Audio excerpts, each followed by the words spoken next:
కాళికాదేవి విగ్రహం ఇంట్లో పెట్టుకోవచ్చా అని చాలామంది అడుగుతూ ఉంటారు. ముఖ్యంగా కాళికాదేవి స్వరూపాలలో శ్మశాన కాళిని ఇంట్లో పూజించకూడదు. అదేవిధంగా గుహ్యకాళి ఉపాసనలు గానీ, ఇవన్నీ ఎక్కువగా బయట శ్మశానం భూములలో జపం చేయడం అనేది జరుగుతుంది. కాళికాదేవి కాళికలలో దక్షిణకాళి ఉపాసన ఎవరైనా చేసుకోవచ్చన్నమాట. దక్షిణకాళి ఎలా ఉంటుందంటే, శివుడి మీద కుడిపాదం పెట్టి ఎడమ చేతిలో కత్తి పట్టుకొని ఉంటుంది. ఈ అమ్మవారు వరద అభయ హస్తాలను చూపిస్తూ ఉంటుందన్నమాట. ఈ అమ్మవారిని దక్షిణకాళి అంటారు. కాబట్టి ఈ దక్షిణకాళి ఉపాసన, దక్షిణకాళి విగ్రహాన్ని ఎవరైనా ఇంట్లో పెట్టుకోవచ్చు. అదేవిధంగా భద్రకాళి అంటారు.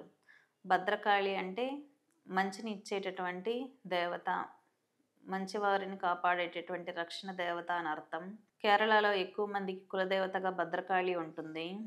భద్రకాళి అంటే మహాలక్ష్మి యొక్క ఉగ్ర రూపం. కాబట్టి భద్రకాళిని ఎవరైతే ఉపాసిస్తారో వారికి అనుకున్న పనులన్నీ నెరవేరుతూ ఉంటాయి. ఈ అమ్మవారు 4 చేతులు కలిగి పై 2 చేతుల్లో పాశం, అంకుశం, త్రిశూలం, పాత్రని ధరించి ప్రశాంత వదనంతో కపాలమాలతో కూర్చొని ఉంటుంది. ఇటువంటి విగ్రహాన్ని ఎవరైనా ఇంట్లో తెచ్చుకొని పూజ చేసుకోవచ్చు అన్నమాట. వీరికి మాంసం, మద్యం పెట్టడం ఇష్టం లేని వాళ్ళు ఎక్కువగా పులిసిన మజ్జిగలో ఆనియన్స్ కట్ చేసి వేసి అమ్మవారికి నివేదన పెట్టచ్చు. అదేవిధంగా మద్యానికి ఆప్షనల్గా మీరు పానకాన్ని నివేదన చేయొచ్చు. ఎందుకంటే వామాచారం పాటించే వాళ్ళు కాళికాదేవికి మద్యాన్ని ఇస్తూ ఉంటారు. అదే మీరు దక్షిణాచారంలో పాటించాలనుకున్నప్పుడు పానకాన్ని నివేదన పెట్టచ్చు.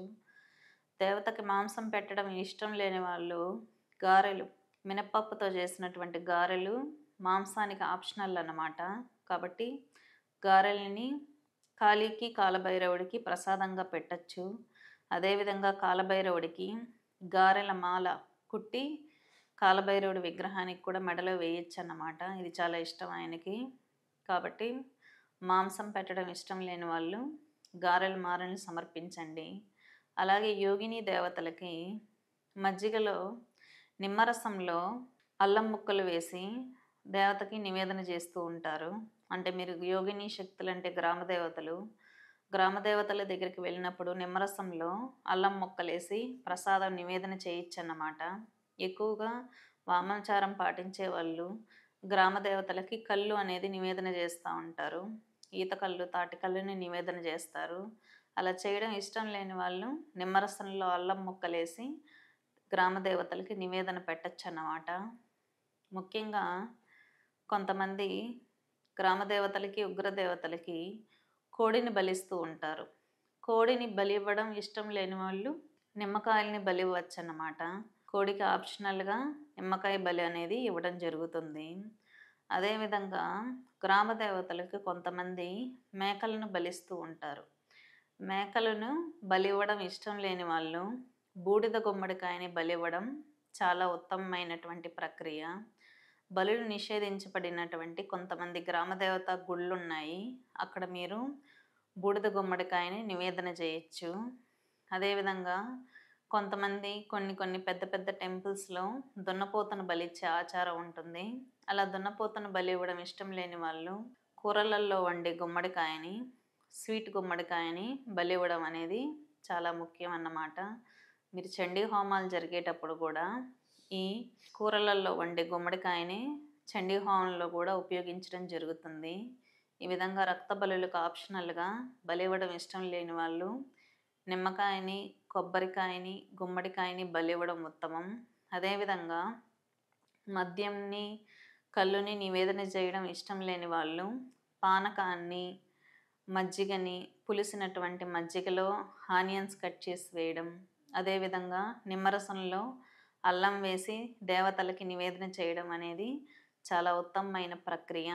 ఇళ్ళల్లో కూడా మీరు చాలా చక్కగా పెరుగన్నంలో ఆనియన్స్ కట్ చేసి వేసి కాళికాదేవికి నివేదన అనేది పెట్టచ్చు. ఇంట్లోనే నిమ్మకాయ బలి ఇచ్చుకోవచ్చు. ఎవరైతే కాళికా ఆరాధన ఇంట్లో చేయాలి అని అనుకుంటున్నారో ఖచ్చితంగా చిన్న విగ్రహాన్ని, శివుడి మీద కుడిపాదం పెట్టినటువంటి విగ్రహాన్ని దక్షిణకాళి అంటారు. శివుడి మీద ఎడం పాదం పెట్టినటువంటి విగ్రహాన్ని వామకాళి అంటారు. వామకాళినే శ్మశానకాళి అంటారు. కాబట్టి శ్మశానకాళిని ఇంట్లో ఎవరు చేయకూడదు. కేవలం ఉపాసకులు మాత్రమే ఇంట్లో శ్మశానకాళిని పెట్టుకొని ఉపాసన చేస్తూ ఉంటారు కాబట్టి గృహస్థులు కార్య ఆరాధన చేయాలి అనుకున్నప్పుడు దక్షిణకాళిని కానీ భద్రకాళిని కానీ ఆరాధన చేయడం చాలా ఉత్తమమైన ప్రక్రియ. కాళీ ఉపాసన చేయదలుచుకున్న వాళ్ళు ఖచ్చితంగా గురువు దగ్గరికి వెళ్ళి ఖచ్చితంగా కాళీ ఉపాసనలో బుక్స్లో చూసి చేయకూడదు. మంచి గురువుని ఆశ్రయించి గురువు దగ్గరగా దీక్షగా తీసుకొని మంత్రాన్ని ఉపాసన చేయడం అనేది చాలా ఉత్తమం. అదేవిధంగా కాళీని ఇంట్లో ఆహ్వానం చేస్తున్నారు అంటే పరమేశ్వరుని యొక్క శరీరంలో అర్ధ భాగాన్ని ఇంట్లో ఆవాహన చేస్తున్నట్లే కాబట్టి కాళీ ఆరాధన చేయాలనుకున్నప్పుడు ఖచ్చితంగా శివాభిషేకం కూడా చేయాల్సి ఉంటుంది. కాళీ విగ్రహం ఇంట్లో ఉంటే శివలింగం కూడా ఖచ్చితంగా ఇంట్లో తీసుకొచ్చి ప్రతి సోమవారం అభిషేకం చేయాల్సి ఉంటుంది.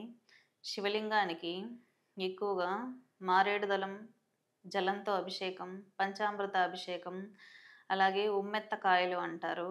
వాటిని పెట్టడం వల్ల 1,00,000 గోవులను దానం చేసినటువంటి ఫలితం దక్కుతుందని శాస్త్రాల్లో చెప్పబడింది. కాబట్టి కాళికాదేవి విగ్రహం ఇంట్లో పెట్టుకోవాలి అనుకున్నప్పుడు కాళీ ముందు శివలింగాన్ని మీరు ప్రతిష్ఠ చేసుకోవడం చాలా మంచిది.